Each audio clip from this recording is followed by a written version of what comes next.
Lukas 9 ayat 57-62. Ketika Yesus dan murid-muridnya melanjutkan perjalanan mereka, berkatalah seorang di tengah jalan kepada Yesus, "Aku akan mengikut engkau kemana saja engkau pergi." Yesus berkata kepadanya, "Serigala mempunyai liang dan burung mempunyai sarang, tetapi anak manusia tidak mempunyai tempat untuk meletakkan kepalanya." Lalu ia berkata kepada seorang lain, "Ikutlah aku." Tetapi orang itu berkata, "Izinkanlah aku pergi dahulu menguburkan Bapakku." Tetapi Yesus berkata kepadanya, "Biarlah orang mati menguburkan orang mati. Tetapi engkau, pergilah dan beritakanlah kerajaan Allah di mana-mana." Dan seorang lain lagi berkata, "Aku akan mengikut engkau Tuhan, tetapi izinkanlah aku pamitan dahulu dengan keluargaku." Tetapi Yesus berkata, "Setiap orang yang siap untuk membajak, tetapi menoleh ke belakang, tidak layak untuk kerajaan Allah." Komitmen adalah sesuatu yang mungkin terdengar menakutkan bagi sebagian orang. Sebagai manusia, kita cenderung memilih untuk bebas melakukan apapun yang kita kehendaki. Kita ingin melakukan sesuatu hanya ketika kita merasa senang untuk melakukannya. Kita tidak suka terikat, apalagi jika ikatan itu memiliki tanggung jawab. Tapi sebenarnya di dalam hati kita menyadari bahwa komitmen adalah suatu tanda kedewasaan, khususnya ketika kita memilih untuk membangun sebuah hubungan dengan orang lain. Sebagai manusia, kita bisa merasa takut akan berbagai hal, termasuk takut dalam berkomitmen. Mungkin sebagian dari kita merasa ragu karena belum sepenuhnya percaya kepada seseorang, atau mungkin kita takut mengecewakan atau takut dikecewakan oleh orang lain. Namun kita perlu menyadari bahwa tanpa komitmen, sebuah hubungan tidak akan berkembang. Hubungan itu akan berjalan di tempat, tidak akan kemana-mana. Begitu pula dengan hubungan kita dengan Tuhan. Jika hubungan kita dengan Tuhan terasa stagnan, mulai membosankan, terasa buntu, mungkin komitmen ini adalah salah satu faktor yang perlu dipertimbangkan sebagai penyebabnya. Dalam Lukas 9 ayat 57-62, Alkitab mencatat kehadiran 3 orang yang tidak disebutkan namanya. Ketiga orang ini sebenarnya berkesempatan menjadi pengikut Yesus yang dipakai Tuhan secara luar biasa. Namun kita tidak pernah mendengar tentang mereka lagi di bagian manapun dalam Alkitab. Matius 8 ayat 19 menyebutkan bahwa orang yang pertama adalah seorang ahli Taurat. Alkitab mencatat bahwa orang ini muncul di tengah jalan dan berkata kepada Yesus, "Aku akan mengikut engkau kemana saja engkau pergi." Kebanyakan orang pada masa itu mungkin mengenal Yesus sebagai sosok guru yang terkenal. Kemanapun Yesus pergi, banyak orang berbondong-bondong mengikuti dia. Namun Yesus menjelaskan kepada orang ini bahwa mengikuti Yesus tidaklah senyaman yang dia kira. Yesus bahkan tidak punya tempat untuk pulang, tempat yang pasti dan aman untuk beristirahat. Setelah Yesus menjawabnya, kita tidak pernah mendengar tentang orang ini lagi. Di zaman modern ini, menjadi orang Kristen itu mudah. Yang sulit itu adalah menjadi pengikut Yesus. Untuk menjadi orang Kristen, kita mungkin hanya butuh status di KTP atau ikut beribadah sekali-sekali. Tapi untuk menjadi pengikut Yesus, ada komitmen yang dibutuhkan. Ada harga yang harus dibayar. Seringkali, itu semua mengharuskan kita untuk meninggalkan kenyamanan kita. Kemudian kita melihat adanya orang yang kedua. Uniknya, orang ini bukanlah orang yang mengajukan diri untuk mengikuti Yesus. Yesuslah yang mengajak dia untuk mengikuti Yesus.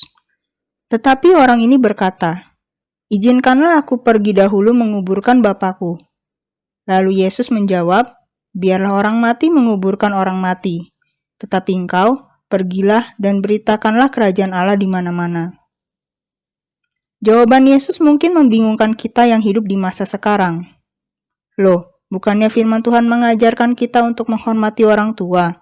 Seharusnya Tuhan Yesus lebih pengertian dan memberi keringanan dong bagi orang ini.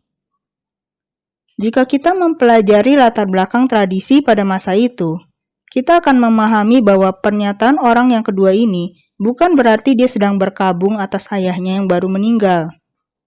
Sanak keluarga yang sedang berduka seharusnya berada di daerah pekuburan dan bukan di tempat keramaian seperti di mana Yesus berada pada saat itu.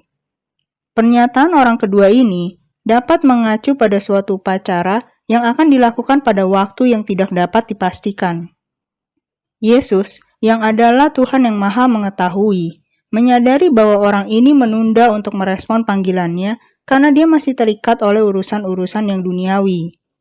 Itulah sebabnya istilah orang mati mengubur orang mati digunakan Yesus untuk menjelaskan bagaimana orang-orang yang duniawi, yang mati secara rohani, cenderung disibukkan oleh hal-hal yang dianggap penting secara duniawi.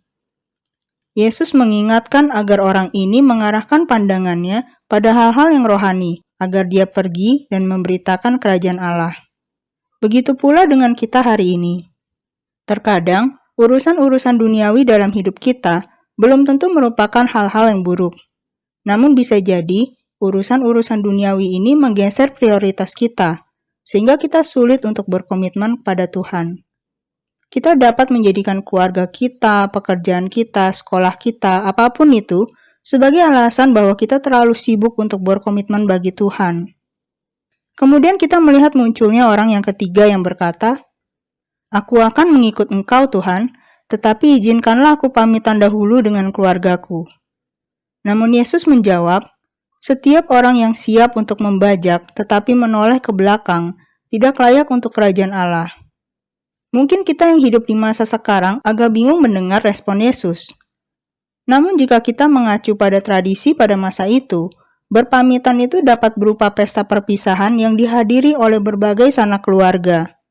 Yesus yang mengetahui isi hati orang ini, menyadari bahwa dia masih merasa berat untuk meninggalkan kehidupan lamanya sebelum memutuskan untuk berkomitmen mengikuti Yesus.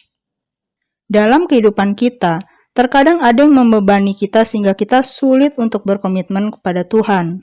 Mungkin itu masa lalu kita yang sulit untuk kita tinggalkan.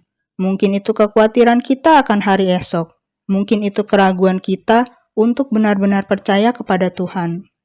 Mari kita renungkan hari ini. Maukah kita sungguh-sungguh menjadi pengikut Yesus, bukan hanya sekedar menjadi orang Kristen? Karena keselamatan kita yang sesungguhnya bukan ditentukan dari sekedar status agama kita, melainkan dari kesungguhan hati kita kepada Tuhan.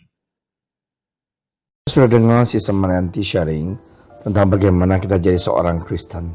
Kita banyak sekali orang Kristen yang hanya so-called KTP, tidak mau membayar dengan harga yang mahal, ataupun tidak mau tinggalkan comfort zone, atau masih mau hidup lama yang melekat dengan dia. Dan itu tidak terlalu baik dan tidak bisa.